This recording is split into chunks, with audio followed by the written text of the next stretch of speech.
Hello बच्चों, कैसे हो आप सब। उम्मीद करते हैं आप लोग अच्छे होंगे। मैं हूं कुमार हीरो सर और जैसा कि आपको पता है कि अभी मैं आप लोग के लिए जो क्लास 10th मैथ्स का वीडियो बना रहा है, जिसमें हम एक नया चैप्टर स्टार्ट किए हैं त्रिकोणमिति के कुछ अनुप्रयोग, जो आप लोगों का चैप्टर नंबर 9 है। और इससे पहले मैंने आप लोगों को इसी में कुछ पार्ट बता दिए हैं, जो पार्ट 1 था और इसको हम पार्ट 2 दिए हैं, जिसमें आपको याद दिला दें कि हम आपको पिछले वीडियो में कुछ 5-6 प्रश्न जो है ये सब आपको बता दिए थे। 6 ये सब प्रश्न जो है आपको हम पिछले वाले वीडियो में बताए थे।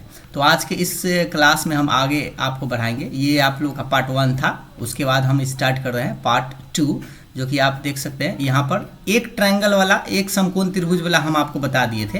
तो आज से हम आपको ये जो वीडियो होगा इसमें आपको 2 ट्रायंगल वाला आप देखने को मिलेगा, जिससे कि आप अपना एक्सरसाइज जो आप लोग का चैप्टर नंबर 9 का एक्सरसाइज 9.1 जो होगा वो आप आसानी से बना सकते हैं। तो चलिए हम स्टार्ट करते हैं। सबसे पहले सवाल पर ही बात करते हैं। देखिए, सवाल आप लोग के सामने 7 नंबर है कि भूमि के एक बिंदु P से, मतलब भूमि पर एक बिंदु है P से एक 10 मीटर ऊंचे भवन, यानी कि एक भवन है जिस कितना मीटर ऊंचा है, 10 मीटर ऊंचे भवन के शिखर का उन्नयन कोण 30 डिग्री है। यानी आपके पास जो डेटा दे रहा है ना, उसके अकॉर्डिंग टू आपको पिक्चर समझना है। उसके बाद कह रहा है भवन के शिखर पर एक ध्वज लहराया गया है। ध्वज मतलब ऊपर झंडा लहराया गया है और P से ध्वज के शिखर का उन्नयन कोण 45 डिग्री है। तो ध्वज दंड की लंबाई और बिंदु P से भवन की दूरी ज्ञात कीजिए। यहाँ पर आप √3 का मान 1.732 ले सकते हैं। ठीक है, तो देखिए यहाँ पर आप एक चीज़ समझेंगे कि सबसे पहले 2-2 डिग्री आपको दिखाई देगा। पिछले वाले सब जो क्वेश्चन था उसमें एक ही डिग्री दिखाई दिया था, यहाँ पर 2 है, एक 30 डिग्री है और एक 45 डिग्री। तो यहाँ पर आपको समझ में आ जाएगा कि आपको 2 राइट एंगल ट्रायंगल बनेगा। जैसे इस बात को हम समझते हैं, यहाँ पिक्चर भी आप देख रहे हैं। जैसे ये मान लीजिए आपके पास ये घर है, ठीक है, ये क्या है, ये घर है, ठीक। और घर पर एक देख रहे हैं ऊपर में खड़ा एक झंडा आपको ये लहराया हुआ नजर आ रहा है, जो कि फ्लैग लिखा हुआ है, ठीक। और घर पर झंडा है। उसके बाद क्या क्या कह रहा था से देखिए, कह रहा है कि जो भवन है ना, ये भवन का कितना मीटर ऊंचा है, 10 मीटर है। मतलब कि ये दे दिया है कि ये 10 मीटर का है, ये भवन है, ठीक। और कहा कि शिखर का उन्नयन कोण जो है इसका, यहाँ पे ये जो आप देख रहे हैं ये कितना डिग्री है, 30 डिग्री का है, ठीक। शुरू में 30 डिग्री का है। और भवन के शिखर पर एक ध्वज लहराया गया है, जो P से ध्वज पर उन्नयन कोण कितना है, 45 डिग्री। मतलब ये जो आपको एकदम फ्लैग का जो ऊपरी सिरा है, इससे आपका ये जो टोटल एंगल बन रहा है पूरा, ये कितना डिग्री बन रहा है, 45 डिग्री बन रहा है। तो पूछ क्या रहा है कि आपको बताना ये जो फ्लैग है, मतलब कि ये जो झंडा ऊपर लगा हुआ है वो कितना मीटर का है, ठीक। ये आपसे पूछ रहा है ध्वज दंड की लंबाई, और पूछ रहा है कि ये जो P पॉइंट, ये जो पॉइंट P है और ये पॉइंट A है, इस दोनों के बीच की दूरी क्या है। तो आपसे 2 सवाल यहाँ पे पूछ रहा है, एक PA का दूरी पूछ रहा है और यहाँ पे एक झंडा यानी कि BD की लंबाई पूछ रहा है। तो सबसे पहले हम लोग करेंगे क्या, जो दिया हुआ है ना उसके अकॉर्डिंग टू चलते हैं। तो सबसे पहले हम क्या करेंगे, मान लेंगे, माना कि ये जो ध्वज दंड की लंबाई हमसे पूछा है, ध्वज दंड की लंबाई मान लेते हैं BD, जो कि हम मान लेते हैं x मीटर है। ये ध्वज दंड की लंबाई कितना मीटर है, ये हम मान लिए कि x मीटर है, ठीक है। ये कितना मीटर है, x मीटर है। उसके बाद हमसे क्या पूछ रहा है, ध्यान से देखिएगा। अब हमसे पूछ रहा है ये जो PD है, PA है, इसकी लंबाई पूछ रहा है। तो इसको हम लिख लेते हैं, एवं PA बराबर मान लेते हैं y मीटर। ये कितना मान लेते हैं, ये y मीटर मान लेते हैं। और दिया गया है क्या क्या दिया गया है से समझिएगा। ये आपसे AB की लंबाई दे दिया है 10 मीटर। AB की लंबाई कितना है, 10 मीटर। और एंगल, 2 एंगल भी दे दिया है। देखिएगा ध्यान से, 2 यहाँ पर समकोण त्रिभुज आपको दिखाई देगा। थोड़ा सा हम आपको पहले नाम दिखा देते हैं। एक B है, एक A है और एक P है। या आप कह सकते हैं PAB में एंगल दिया हुआ है, BPA जो है वह 30 डिग्री है। और एंगल ऊपर वाला पूरा लीजिएगा, ये वाला पूरा, और ये A और ये P, यानी कि आप कहेंगे DPA जो है वह 45 डिग्री है, ठीक है। अब 2 जो यहाँ पर हम आपको ट्रायंगल बताए हैं, 2 समकोण त्रिभुज कौन कौन है सब लिख देते हैं ताकि आपको याद रहे। यहाँ पे 2 समकोण त्रिभुज है, यहाँ 2 समकोण त्रिभुज है और कौन कौन है से एक नाम याद दिला देते हैं। देखिए एक बार थोड़ा सा कलर चेंज करके बताते हैं। ये जो आप बी पॉइंट देख रहे हैं, ए पॉइंट देख रहा है और एक पी पॉइंट देख रहे हैं, एक ये जो ट्रायंगल आपका बन रहा है ये वाला है राइट एंगल ट्रायंगल, ठीक है। तो इसका नाम हम लोग क्या ले लेंगे, इसका नाम हम लोग ले लेंगे, देखिएगा इसका नाम ले लेंगे हम लोग पी ए बी, ठीक है।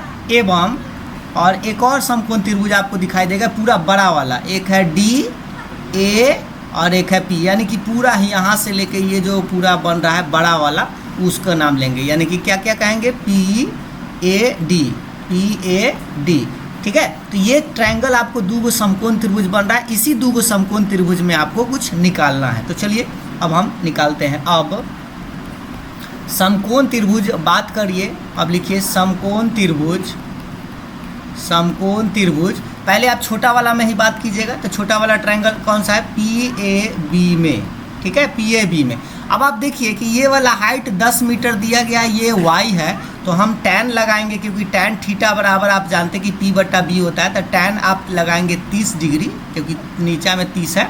और ये क्या है, इसको हम कहेंगे ए बी और बटा में ये आपका पी ए रहेगा, ठीक है। ये आप कह सकते हैं p/b, p मतलब ए बी है और या पी बी ही लिख सकते हैं, इसमें कोई दिक्कत नहीं है। यहाँ पर हम लिख देते हैं बी ए है पूरा ये वाला हाइट और बट्टा में आपका आधार जो है वह पी ए है, ठीक है। अब इसका मान रखिए तो tan 30 का मान 1/√3 होता है और बी ए जो है 10 मीटर दिया गया और पी ए जो है आप माने हैं y, कितना माने हैं y, तो इसको क्रॉस गुना करिएगा तो y बराबर आ जाएगा 10√3, यानी कि y का मान तो आपको नज़र आ रहा है, ठीक है। y का मान आ गया तो y का मान निकल गया। अब हम क्या करते हैं, बड़े वाले ट्रायंगल में जाते हैं। तो बड़े वाले ट्रायंगल में लिखिएगा पुनः, बड़ा वाला ट्रायंगल आप देखिए, पुनः समकोण त्रिभुज, समकोण त्रिभुज। एक और बच गया था बड़ा वाला, क्या है देख लीजिए, पी ए डी, तो लिखेंगे पी ए डी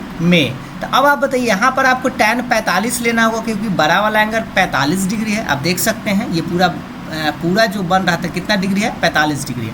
तो थोड़ा सा देखिएगा इस बार जो लंब होगा, यानी जो p/b जो फार्मूला होता है tan में, p क्या होगा, एक केदा डी ए होगा या कह सकते हैं ए डी, डी ए ही लिख देते हैं डी ए, और बटा में आपका आधार तो आपका पी ए ही रहेगा। tan 45 एक होता है और ये जो डी ए आप देख रहे हैं, डी ए, ये वाला डी ए मतलब डी ए की लंबाई, इसमें दो पार्ट मिला हुआ है। थोड़ा सा हम आपको बता दें, देखिएगा इस चीज़ को समझिएगा। एक तो यहाँ से यहाँ है और एक यहाँ से यहाँ है, ठीक है, दो पार्ट इसमें मिल के बना हुआ है। इसका नाम देखिएगा, एक बी डी है और एक ए बी है। तो इसमें हम दो पार्ट लिख देते हैं, एक है आपका बी डी, एक सेकेंड कलर थोड़ा चेंज करते हैं, एक है आपका, एक बार देख लीजिए फिर से, एक बी डी है और प्लस में एक जो है ए बी है, ठीक है, क्या है, ए बी है, और बटा में तो आपके पास पी ए है ही। अभी सबका मान रख देते हैं, या आप डायरेक्ट रख सकते थे, डायरेक्ट बी डी और ए बी दोनों को जोड़ सकते थे, डायरेक्ट आप जोड़ सकते हैं। ये 10 मीटर है और ये वाला x मीटर है, तो दोनों जोड़ेंगे तो कितना मीटर आ जाएगा, 10 + x मीटर हो जाएगा, या x + कितना हो जाएगा 10, और बटा नीचा में तो आपके पास पी ए जो लंबाई है ये वाला, इसका तो आपको पता है y मीटर आप माने हैं, और y का मान भी आपको आ चुका है, या पहले आप क्रॉस गुना कर दीजिए तो x + 10 बराबर हो जाएगा y, और y का मान जो आया था इसको आप रख दीजिए, तो x + 10 बराबर ये जो y है, y का मान ऊपर में आप निकाल के ला चुके थे। देखिए y का मान कितना लाए थे, 10√3, तो यहाँ पर लिख दीजिएगा 10√3। अब इसी को थोड़ा सा राइट साइड ही बढ़ा देते हैं, तो देखिएगा अब हम x बराबर क्या लिख सकते हैं, 10√3, ये +10 है, राइट साइड जाएगा तो -10 हो जाएगा, यानी x बराबर 10 कॉमन ले सकते हैं, तो √3 - 1, और ये आपका आंसर ही हो गया। x का मान मतलब कि दंड की लंबाई। लेकिन अगर आप चाहे तो इसको आगे भी मान निकाल सकते हैं। √3 का मान आप जानते हैं 1.732 - 1 रखने के लिए कहा था, एक देख लीजिए, हाँ यहाँ पर देखिए शुरू में ही कह दिया था कि √3 का मान 1.732 आप ले सकते हैं। तो यहाँ पर हम 1.732 ले लिए, एक घटाएंगे तो 10 गुने ये बचेगा 0.732, क्योंकि 1 रुपया घट जाएगा, दशमलव आप 10 है तो 10 से गुना करिएगा तो 7.32 मीटर आपका आएगा, क्योंकि 10 से जब गुना करेंगे ना तो दशमलव जो 7 के पहले उस 7 के क्या हो जाएगा बाद, या आप कह सकते हैं दशमलव काट के एक जीरो से एक जीरो कट जाएगा तो 100 बचेगा, 100 के फिर भाग देंगे तो इतना आ जाएगा। अतः आप लिख देंगे कि ध्वज दंड की लंबाई लंबाई कितना मीटर आ गया, एक्स माने थे ना, इसका एक्स माने थे यानी 7.32 मीटर हो गया। एवं एक और पूछा था, दोनों के बीच की दूरी पूछ रहा था, बिंदु P से उसके बाद की दूरी पूछ रहा है। देखिए P से ध्वज दंड क्या पूछ रहा है, बिंदु P से भवन की दूरी पूछ रहा है। तो P से भवन की दूरी क्या है, बिंदु P से भवन की दूरी जो आप जानते हैं PA था, और PA का मान शुरू में ही आप मान लिए थे कितना, y मीटर, और y का मान तो आप शुरू में ही निकाल लिए थे y मीटर यानी कि 10√3 मीटर, और ये था आपका आंसर। दो आंसर देख रहे हैं, 10√3 मीटर। आप चाहे तो इसको मीटर में है तो इसको आप ऐसे बढ़ा भी सकते हैं, 10 गुने 1.732 गुना 10 से करिएगा तो ये हो जाएगा 17.32 मीटर, ये आपका आंसर। ठीक है, 10 से गुना कर दिए मतलब एक अंक और आगे दशमलव बढ़ा दिए तो आपका ये आंसर लिख सकते हैं। तो इस था 2 ट्रायंगल वाला, उम्मीद है आप समझे होंगे। एक बार इस प्रश्न को खुद से आप बनाने का प्रयास जरूर करेंगे। चलिए अब हम आपको अगले नंबर सवाल पर ले चलते हैं। अगला सवाल देखेंगे, 8 नंबर आप लोग के सामने में ये सवाल है, दिख रहा होगा।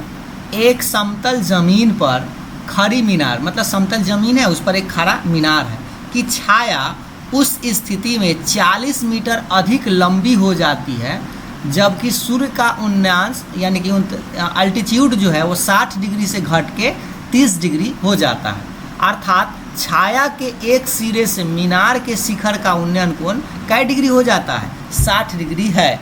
और dB यहाँ दे दिया है, पिक्चर भी दिया हुआ है, dB छाया की लंबाई है जबकि उन्नयन कोण कै डिग्री है, 30 डिग्री है। तो मीनार की ऊंचाई ज्ञात करें। यहाँ प्रश्न में आप एक चीज़ देखे होंगे कि दो को आपको डिग्री दिया हुआ है, एक 30 डिग्री है और एक 60 डिग्री। ठीक है, तो समझ जाइए कि आपको 2 ट्रायंगल तो बनेगा ही बनेगा। अब चलिए हम आपको इसको बताते हैं। यहाँ पर आप इस पिक्चर के माध्यम से इस चीज़ को समझेंगे।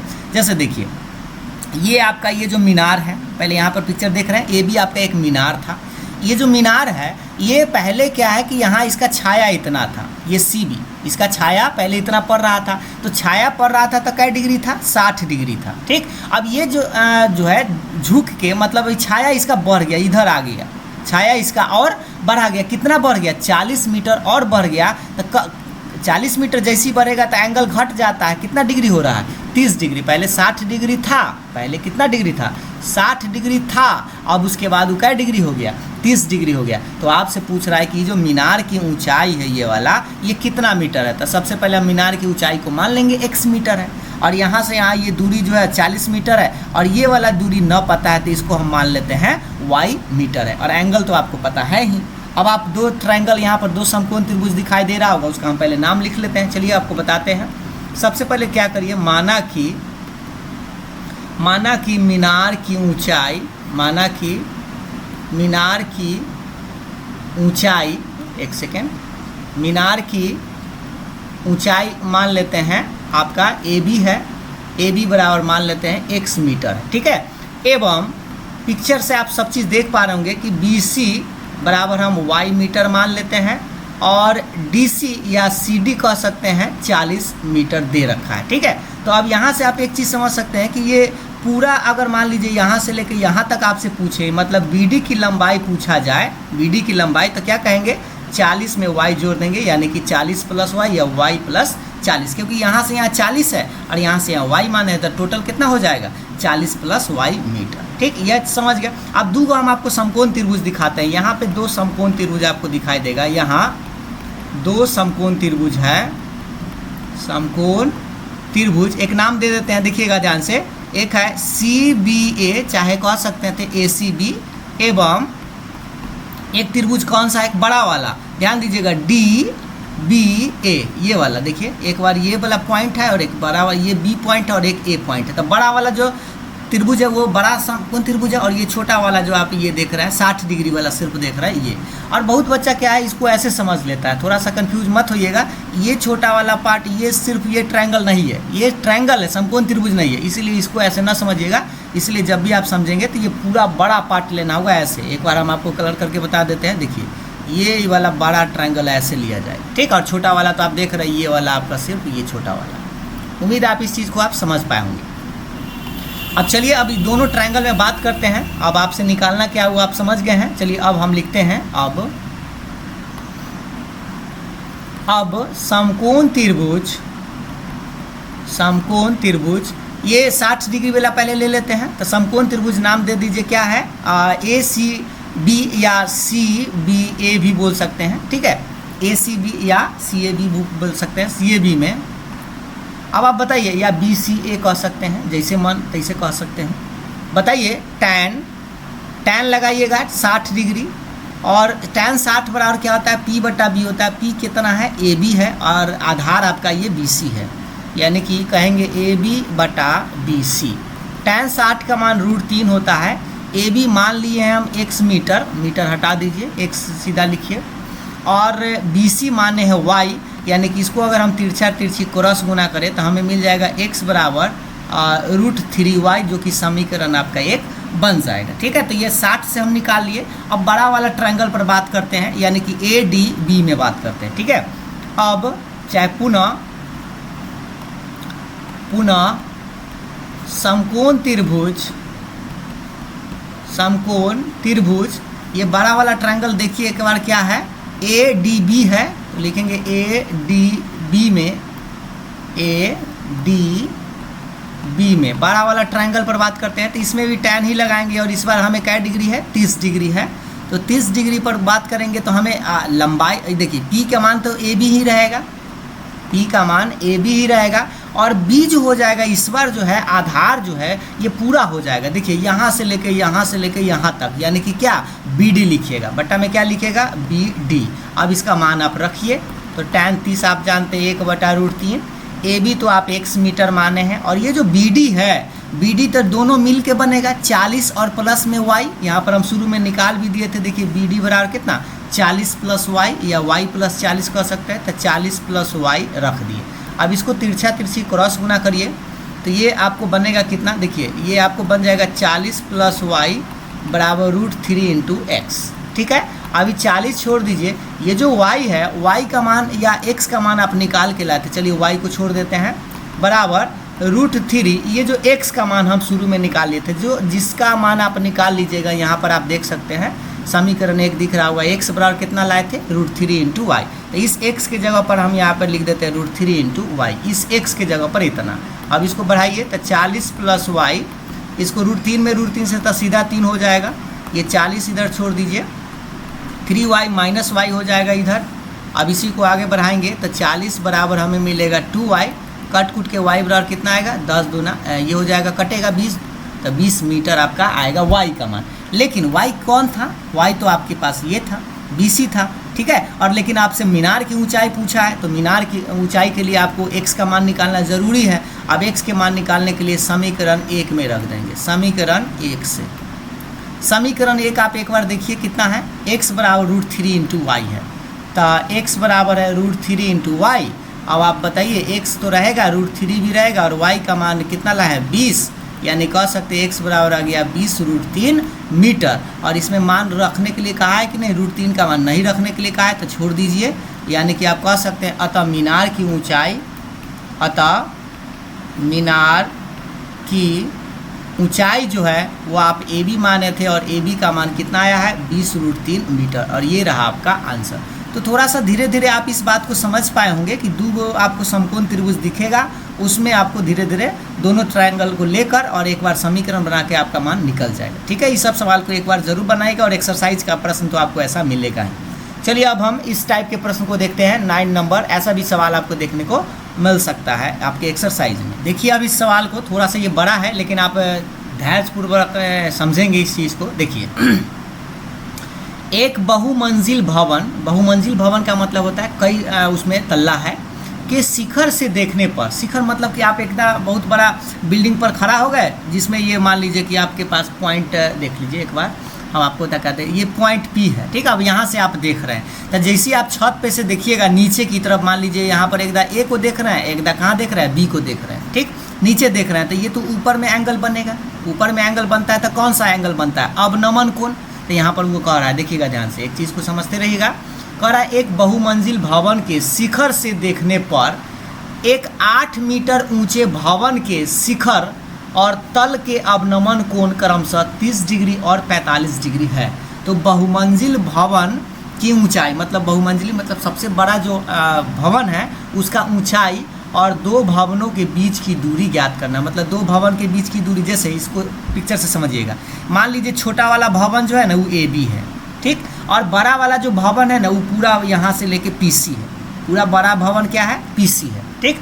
अब क्या है कि छत पे से देखेगा, ये बड़ा वाला भवन से देखेगा क्या कि ये छोटा वाला जो भवन का एक दा शीर्ष देखेगा और एक दा पाद बिंदु देखेगा। तो शीर्ष जब देखेगा तो कितना डिग्री कोण बना रहा है, देखिएगा ध्यान से, यहाँ पे ये शीर्ष जब यहाँ देखेगा तो ये एंगल इसको बना रहा है, तो ये 30 डिग्री है, तो ये वाला भी आपका 30 बन जाएगा, क्योंकि हम आपको बताए थे उन्नयन कोण और अवनमन कोण क्या होता है, बराबर होता है, ठीक है। और ये जब ये इस मतलब नीचे देखेगा, जब यहाँ देखेगा तो ये जो एंगल बनेगा इसके साथ ये कितना डिग्री बनेगा, 45 डिग्री, तो ये आपका 45 डिग्री। तो दो एंगल आपको निकल गया और दो ट्रायंगल भी आपको यहाँ दिखाई दे रहा होगा। इस ट्रायंगल का नाम देखिएगा ध्यान से थोड़ा सा, एक बार, एक सेकेंड, देखिए इसमें दिया क्या क्या गया है। ये अगर मान लीजिए छोटा वाला जो भवन है, ये छोटा वाला भवन की ऊंचाई दे ले था 8 मीटर, कितना मीटर है, 8 मीटर। अगर ये है तो यहाँ से यहाँ यह भी 8 मीटर हो जाएगा। और आपसे पूरा बड़ा वाला की निकालना है तो मान लीजिए ना ये x मीटर है, यहाँ से लेके यहाँ तक ही x मीटर है, और आपको लेकिन पूरा पूछ रहा है ये पूरा, ठीक है, यानी P से लेके C तक आपसे पूछ रहा है। तो और एक दा पूछ रहा है A से लेके ये C तक दूरी। तो अब चलिए सबसे पहले हम करते क्या है, मान लेते हैं, माना कि इसमें देखिएगा बहुमंजिले भवन जो है उसकी लंबाई पूछ रहा है, बहुमंजिल भवन की ऊंचाई, बहुमंजिले भवन की ऊंचाई अभी हम क्या माने हैं, PC है, ठीक है। और PC में आपको दो गो चीज़ दिखाई दे रहा होगा, एगो x मान लिए हैं और एगो क्या मान लिए, 8 मीटर, यानी आप कह सकते हैं कि x + 8 मीटर, ये पूरा बड़ा वाला, ठीक। और एवं जहाँ पर लिख दीजिएगा, जहाँ पर आप जो माने हैं किसको, जहाँ PD जो है वह x मीटर माने हैं और DC बराबर है AB जो कि क्या मीटर है, 8 मीटर है, यानी कि ये जो जितना 8 होगा यह भी उतना ही 8 ही होगा, ठीक। और एक और चीज़ आप समझिए, इसमें एक और चीज़ मान लीजिए, एवं एक और नीचे वाला जो आपको ये दिखाई दे रहा है ना AC भी पूछ रहा है, तो AC जो है वह मान लेते हैं y मीटर है, कितना है, AC कितना मीटर है, y मीटर हम ही मान लिए, ये क्या है, मान लेते हैं, ठीक। अब बताइए AC अगर y मीटर है तो ये जो BD होगा यह भी आपका कितना होगा, y मीटर ही होगा। ये अगर नीचे वाला y मीटर तो ये भी आपका y मीटर, तो कह सकते हैं कि जो BD होगा वह AC के बराबर ही होगा, यानी कि y मीटर लिख लो, ठीक। अब यहाँ पर आप दो समकोण त्रिभुज दिखाई दे रहा हो, उसका नाम लिख लेते हैं। यहाँ दो समकोण त्रिभुज, एक नाम देखिएगा, हम आपको नाम दिखाते हैं, थोड़ा सा आप ध्यान से देखिएगा। एक जो छोटा वाला आपको दिखाई दे रहा है P, B और D, तो यहाँ पर लिख देंगे P, B, D। एवं एक और आपको दिखाई देगा, उसका नाम आपको बता देते हैं। देखिए पहले थोड़ा सा इसको समझ लीजिए, बड़ा वाला देखिएगा, एक P और एक C देखिएगा और यहाँ पर A देखिएगा, ये आप कह सकते हैं PAC, क्या कहेंगे, PAC, PAC, एक सेकेंड, PAC, ठीक है। दो समकोण त्रिभुज दिखाई दे रहा है, एक छोटा वाला, हम आपको थोड़ा पिक्चर बना देखिएगा, एक छोटा वाला 30 डिग्री वाला ये आपको समकोण त्रिभुज दिखाई दे रहा है, और एक 45 डिग्री वाला बड़ा वाला देखिएगा, ये नीचे ये पूरा आ रहा है, ये वाला पूरा आपका एक समकोण त्रिभुज बन रहा है। दो समकोण त्रिभुज यहाँ दिख रहा है, दोनों में हम बारी बारी से बात करेंगे और आपका आसानी से आंसर निकल जाएगा। चलिए अब बात करते हैं, अब समकोण त्रिभुज किस में बात करेंगे, पहले समकोण त्रिभुज छोटा वाला में पहले बात करिएगा, छोटा वाला या बड़ा, छोटा वाला में ही देखिए 30 डिग्री वाला में तो PBD है, PBD में तो 30 डिग्री है तो लिखेंगे tan 30 बराबर होता है P/B। P का मतलब ये छोटा वाला ट्रायंगल देखेंगे PD है, PD और बटा में आपके पास BD रहेगा, आधार तो BD है, tan 30 होता है 1/√3। PD को मान लिए हैं x मीटर और BD जो है वो आपका y मीटर है। इसको तिरछी जब गुना करिएगा तो इसे y बराबर आ जाएगा √3 × x, जो कि समीकरण आपका एक बन जाएगा, ठीक है। क्रॉस गुना कर लिए। अभी हम 30 डिग्री वाला में बात किए हैं, अब क्या करिएगा, बड़ा वाला में बात कीजिएगा। पुनः पुनः समकोण त्रिभुज देखिएगा, बड़ा वाला त्रिभुज देखिए PAC में अगर पूरा बड़ा वाला ट्रायंगल देखें तो इसमें 45 डिग्री का एंगल बन रहा है, तो लिखेंगे tan 45 बराबर, देखिएगा इसका भी फार्मूला तो P/B होगा, लेकिन इस बार अगर आप देखेंगे तो थोड़ा सा हम आपको बता दें कि P जो है इस बार मतलब लंबाई जो है ये पूरा एकदम पूरा हो जाएगा, जिसमें दो गो पार्ट मिल के बना हुआ है, एक बार है PD और एक बार है D, यहाँ पर D है, एक सेकेंड, यहाँ पे ये क्या है देख लीजिए, यहाँ पर D है, तो ये आपका बन रहा है कि PD + DC, ठीक, यानी टोटल मिल जाएगा तो x + 8 जो कि हम आपको शुरू में यहाँ पर लिख दिए थे। देखिए यहाँ पर देखिए, एक सेकेंड, ये देखिए ये वाला लिख दिए थे x + 8 मीटर, ठीक है। तो PC की लंबाई यहाँ पर लिख देंगे PC और बटा में आपके पास AC रहेगा। देखिए PC मतलब पूरा यहाँ से लेके यहाँ तक, और ये आपका AC है।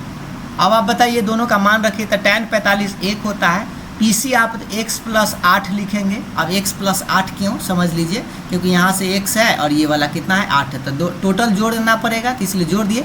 और नीचा में आपका AC आप y माने थे, तो बटा में आप y लिखिएगा। तिरछा तिरछी गुना करेंगे तो y बराबर x + 8 आ जाएगा। और इसमें अगर आप देखिएगा ना, तो समीकरण 1 में किसी का मान आप निकाल के ला चुके थे, उस मान को यहाँ पे आपको रख देना। तो y का मान निकाल के लाए थे √3x, तो इस y के जगह लिख देते हैं √3x बराबर x + 8। ये कहाँ से आया, तो समीकरण 1 से आया, समीकरण 1 से, ठीक है। अब x वाला को इधर कर लीजिए, तो √3x + x इधर आके -x बराबर 8 रह जाएगा। इसमें से x कॉमन ले सकते हैं, तो बचेगा √3 - 1 बराबर 8। इसे कहेंगे x बराबर गुना में √3 - 1 है, वो कहाँ चला जाएगा, बटा में, यानी √3 - 1 मीटर। ये आपका आंसर हो गया।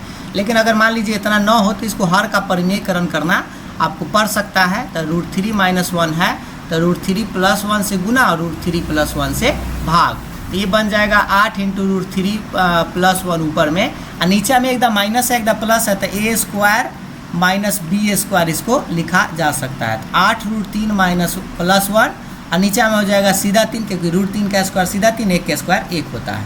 तो ये 8 √3 + 1 और बटा में आपका 2 आ जाएगा, 2 चौके 8 ही काट सकते हैं, तो कितना आएगा 4 × √3 + 1 मीटर। ये किसका मान आया है, x का, किसका मान आया है, x का। लेकिन पूछ क्या रहा है उस पर भी हम चलते हैं। तो हमसे सवाल तो सिर्फ पूछ रहा था बहुमंजिले भवन की ऊंचाई और दो भवनों के बीच की दूरी, मतलब y का मान भी निकालना है। तो y का मान समीकरण 1 से निकाल देते हैं। देखिए समीकरण 1 से y बराबर कितना था, √3 × x था। एक बार देख लीजिए समीकरण 1, यहाँ पे आप देख रहे हैं y बराबर कितना है, √3 × x, और √3 रहेगा और x का मान आप निकाल के लाए हैं। एक बार देखिए यहाँ पे मान रखेंगे तो देखिए x का मान हम निकाल के लाए थे 4 × √3 + 1, यही था ना। अब √3 से गुना कर लेते हैं इस समय, तो ये बन जाएगा 4 सीधा 3 प्लस ये हो जाएगा आपका √3, क्योंकि हम देखिए 4 बाहर रख दिए, √3 से √3 में तो सीधा 3 और √3 में 1 से तो √3, तो ये आपका आ गया y मीटर, मतलब कि y का मान आ गया। और ये आपका जो था इसका था x का मान। लेकिन हमसे पूछ क्या क्या रहा है उस पर हम बात करते हैं।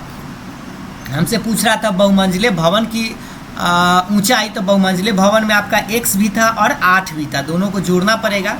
तो लास्ट में आपको लिखना है अतः बहुमंजिले भवन, बहुमंजिल भवन की ऊंचाई कितना था, x + 8 था। तो x का मान जो आप लाए थे यहाँ पे 4 कितना 4 √3 + 1 और प्लस में 8 रहेगा। तो इसको आप गुना कर सकते हैं, अगर आप चाहें तो गुना कर सकते हैं, गुना करके भी आप आंसर लिख सकते हैं, ठीक है। और उसके बाद जो है आपका एक और है, देख लीजिए किधर गया, एक सेकेंड, या आप इसको चाहे तो गुना भी कर सकते हैं। चलिए हम थोड़ा सा गुना कर देते हैं। इसको गुना करिएगा तो 4 √3 अब प्लस इसमें 4 में 1 से 4 रह जाएगा, प्लस में 8, 8 4 होता है 12, तो 12 + 4 √3 आ गया। आंसर इतना छोड़ सकते हैं, या इसमें से 4 आप कॉमन भी ले सकते हैं, तो 4 × 3 = 12, ऐसे आप लिखा जा सकता है। इसको गुना करके देखिए 4 × 3 = 12 और 4 √3 आ जाएगा। तो एक बहुमंजिले भवन की ऊंचाई पता हो गया, और दो बिंदुओं के बीच की दूरी भी पूछ रहा था। ये दोनों के बीच की दूरी यानी AC का मान आप y माने थे, तो y का मान तो यहाँ पर देख सकते हैं ये निकल के आ गया था। एक वाला आंसर ये होगा, यानी कि दोनों लिख देंगे। अतः PC।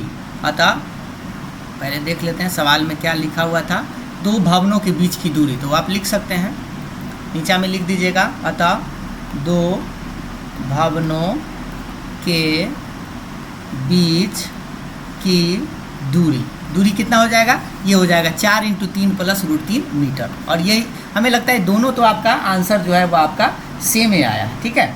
ये इस तरह से आप आंसर ये +1 गुना कर दिए हैं, हाँ ठीक है। तो चलिए अब हम एक और प्रश्न बता देते हैं जो आपके उदाहरण में ही है, ये थोड़ा सा इस प्रश्न को समझिए, उसके बाद ये आपका लास्ट होगा।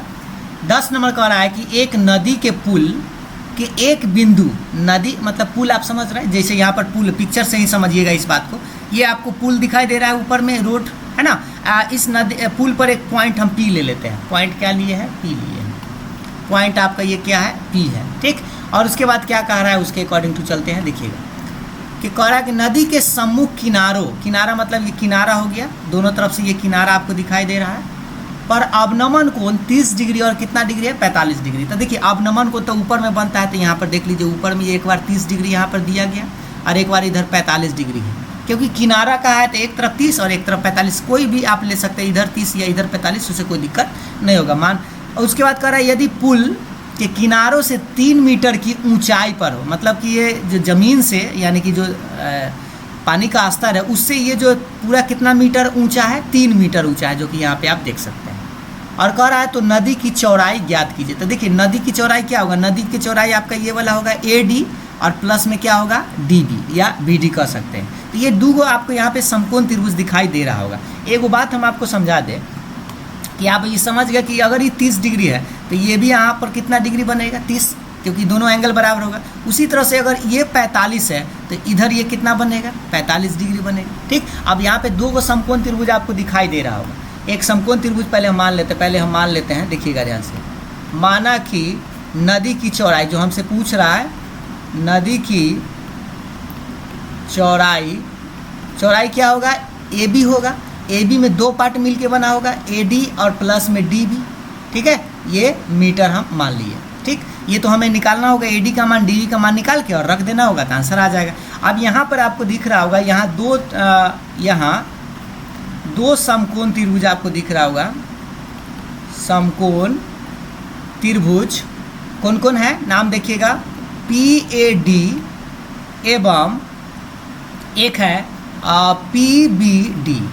PBD है। यहाँ पर दो समकोण त्रिभुज है। अब दोनों समकोण त्रिभुज में हमें हाइट दिया गया, ये PD का मान दिया गया है,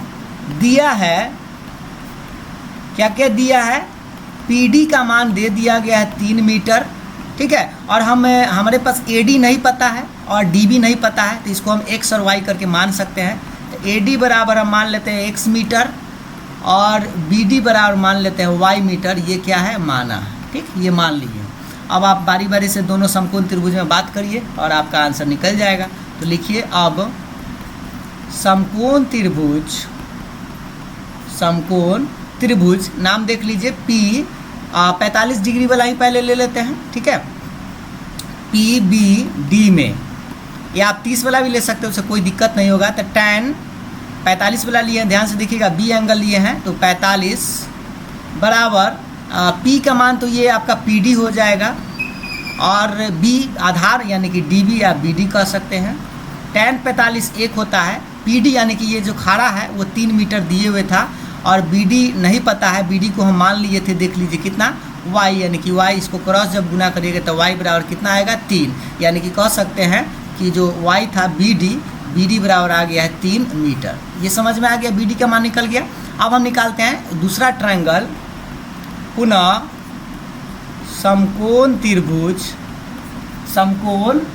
त्रिभुज क्या है, P, एक बार देखिए समकोण त्रिभुज PAD में, इस बार 30 डिग्री है तो लिखेंगे tan 30 डिग्री बराबर, देखिए इसका भी जो हाइट मतलब P होगा, लंब जो होगा वह PD ही होगा और आधार इस बार AD हो जाएगा, तो PD और बटा हो जाएगा AD।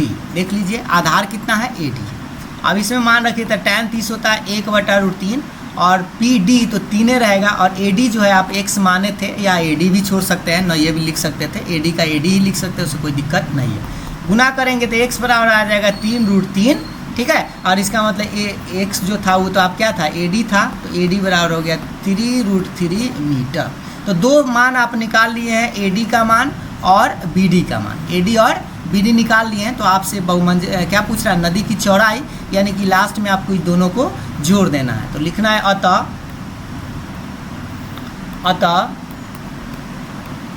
नदी की चौड़ाई बराबर, नदी की चौड़ाई में 2 पार्ट था, एक बार देख लीजिए। नदी की चौड़ाई ए बी था, ए बी में हमें 2 पार्ट मिलके बना था ए बी, और ए बी बना हुआ था A D plus D B से, और दोनों का मान हम निकाल के ला चुके हैं। ए डी का मान लाए हैं 3√3, और प्लस ये जो डी बी है, डी बी का मान देख सकते हैं लाए हैं 3, यहाँ पर लिखेंगे 3, ठीक। आप चाहे तो कॉमन भी ले सकते हैं 3, तो यह बचेगा √3 + 1 × मीटर, और ये रहा आपका आंसर। आप चाहे तो √3 का मान अगर रखने के लिए कहेगा तो रख दीजिएगा, न कहेगा तो आपका आंसर इतना ही हो जाएगा। देख लीजिए कह रहा था कि नहीं रखने के लिए, कहीं पर इसमें प्रश्न में नहीं कह रहा है, तो आपको मान रखने की ज़रूरत नहीं है। तो इस तरह से हम नदी की चौड़ाई निकाल सकते हैं। तो ये था उदाहरण का प्रश्न जो हम आपको बता दिए हैं।